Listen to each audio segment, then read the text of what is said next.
When houses earn more than jobs. Let's have a look.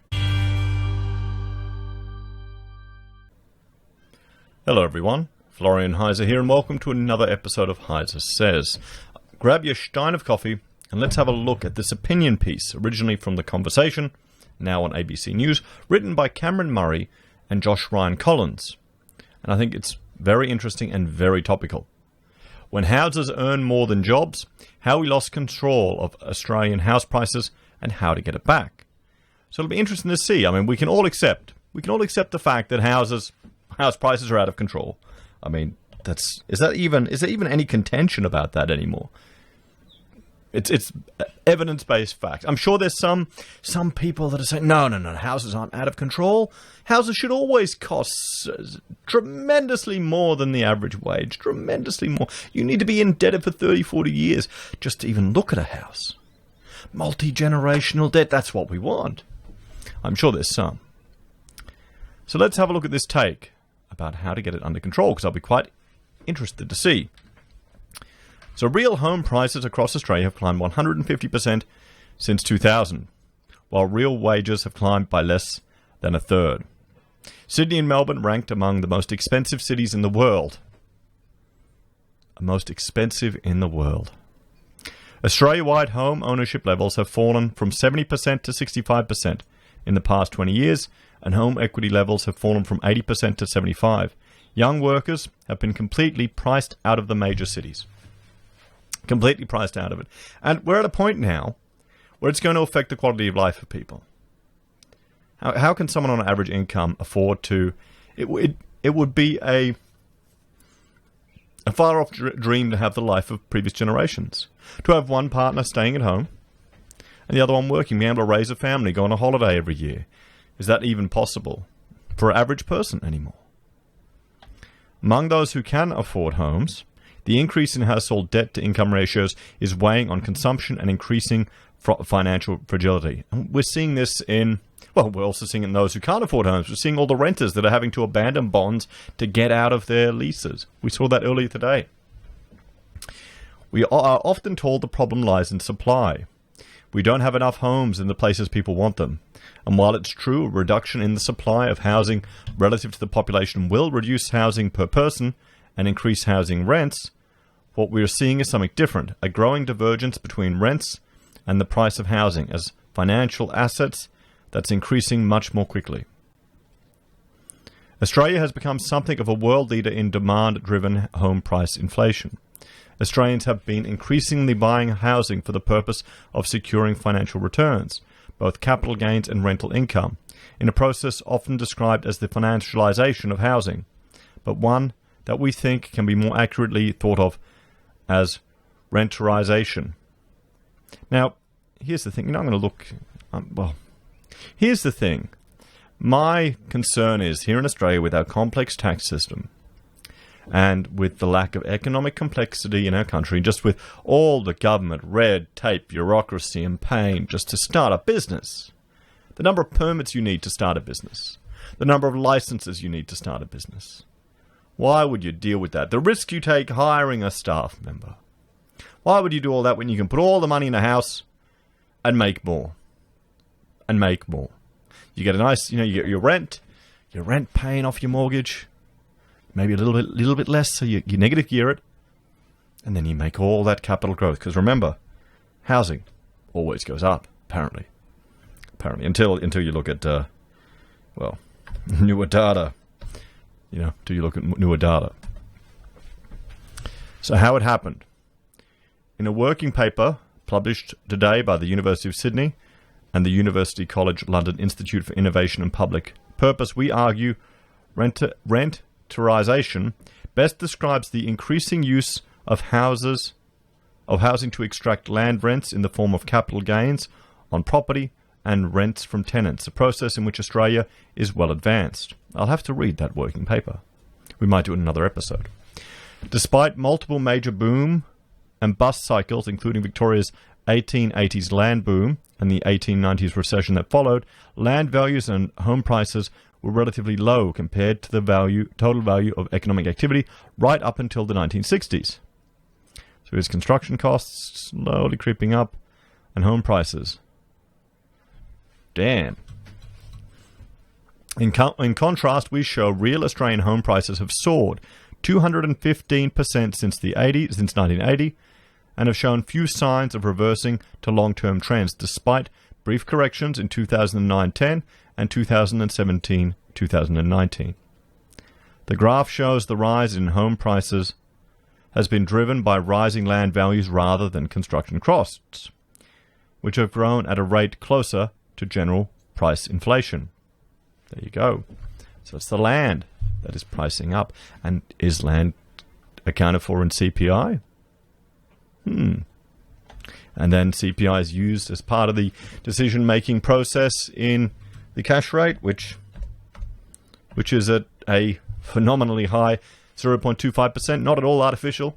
Not at all an artificial intervention in the market. It's tempting to ascribe the takeoff in home prices to low interest rates. Low rates enable households to take out larger mortgages relative to their income.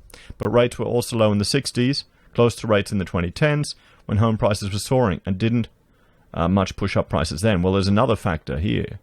The composition of the workforce has changed and migration has changed. We'll see if that makes a difference. And by that I mean now you've got, husband and wife working. Wasn't like that in the 60s, guys. Wasn't like that in the 60s. I think Rachel's grandmother, she worked.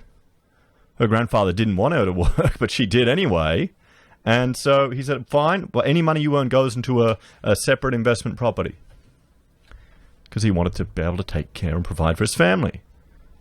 What a novel concept. So more from the house than the wage. Low rates appear to be a necessary, but not a sufficient condition for soaring prices. Among the other things that seem to be needed are increased access to finance, declining public involvement in housing, and tax breaks that reflect the political power of the owners. The return to land in the form of capital growth has climbed from around 3.5% of gross domestic product before 1960 to 16.7% of GDP since 2000. It has become so high as to rival and at times dominate wages as a source of household income. The graph below compares the annual return to a typical home over a year with the annual return to labour in the form of a wage, both nationally and for Sydney, where only recent data is available. When the measurement is greater than 1, it implies that the average home had a greater return made up of rent and capital gains than the average worker. Exactly. Have you seen that?